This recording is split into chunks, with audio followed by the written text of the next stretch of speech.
Friends, welcome to the Word on Sunday, a platform to reflect and pray with the scripture readings of every Sunday. Heart moved, hand stretched, healing proved. On this sixth Sunday in Ordinary Time, the last Sunday before we begin the season of Lent with the Ash Wednesday, we see this comprehensive healing that Jesus accomplishes. The word Vayikra in Hebrew means holiness and purity, which is what the first reading from the book of Leviticus highlights.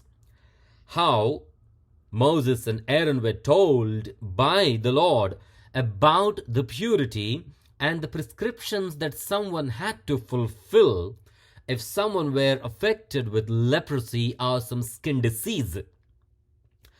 How the rules and regulations would determine a person's absence from the community while the sickness is still prevalent.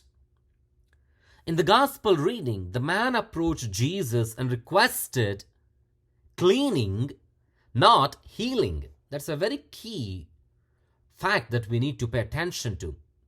Social and religious acceptability was important to him than physical healing. Jesus, moved with pity, the Hebrew word is splanchnizomai, means he was groaning from within, a deeper inner groaning. Jesus knew that if he touched him, he would become unclean, or at least the society or the crowds would declare Jesus as unclean as well. Jesus, however, regarded the human need as more important than ritual regulation. Although Jesus asked the leper to go and show himself to the priest to be declared clean, there is no report that states that he went and fulfilled the prescriptions. Instead, he publicized it. The crowds that followed Jesus merely for miracles prevented Jesus from going to other towns openly. There are the circumstances of life where suffering seems to be the predominant. Suffering relates to pain, anxiety, diminishment, makes us unproductive, and even makes us feel worthless. There are also social consequences of suffering. Acceptability, the questioning of the status quo.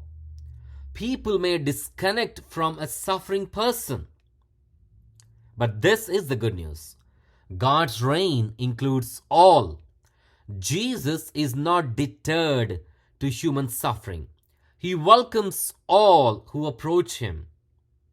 His healing reinstates us into society, takes away the stigma and shame.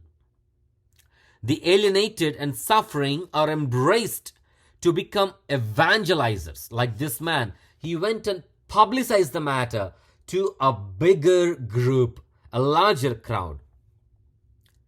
The one who suffers evangelizes. Too often, we endure suffering and miss the opportunity to reap the benefit that it can truly yield. In suffering, we witness to human vulnerability and our desperate need for God and each other. At the edge of life, we experience God's compassion. Gospel says Jesus was moved with pity, compassion. There, we authentically participate in the cross of Christ in our suffering. If we turn to the Lord in time of trouble, we will begin to experience the joy of salvation, and our lives will proclaim it to others. The responsorial psalm highlights that. I turn to you, Lord, in time of trouble, and you will fill me with the joy of salvation. And this joy of salvation that I experienced, I go and publicize it, proclaim it. St. Paul says beautifully in the second reading right into the Corinthians, do everything for the glory of God, even our suffering. And once we experience healing from our suffering, go and proclaim it for the glory of God. If we turn to the Lord in time of trouble, we will begin to experience the joy of salvation, and our lives will proclaim it to others. But for that, the prerequisite is, do I go to Jesus, kneel before Him, and beg Him, Lord, if you wish, you can make me clean. And Jesus truly wishes that. Not only cleaning, He accomplishes healing. A totality of my personhood is made integral, complete, because His heart is moved with compassion, His hand is stretched, and healing is proved. May we approach Jesus, kneel before Him, and beg Him, and say, I turn to you, Lord, in time of trouble, and you will fill me with the joy of salvation. Heart moved, hand stretched, healing proved. Father Praveen Lakkisetti, here at St. Pius X Catholic Church in San Antonio, Texas. Thank you, and God bless.